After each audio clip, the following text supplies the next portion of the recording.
Hello everyone, and this is Edmond Midaros channel and here with another quick tutorial. At sa video ito ay tuturo ko on how to change font size in Google Chrome and how to adjust the text size. Alright, so without further ado, and let's go ahead. Ang next step ay open lang natin ang ating Chrome web browser. So open lang natin to. And then ang susunod ay kailangan mo lang i-click tong tatlong dot dito lang sa upper right side. So click lang natin to. And then select mo lang yung settings.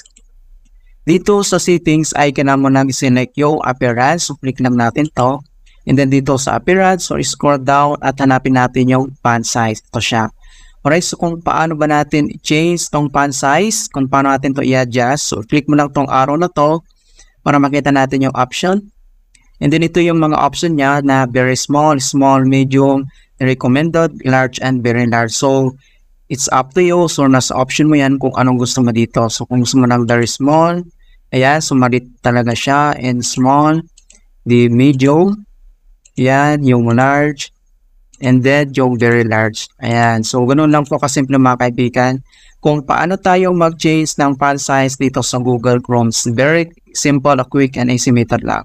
Alright, so please don't forget to like this video and subscribe to my channel for more helpful tutorials and tips. If you have any questions or suggestions, please leave them in a comment below.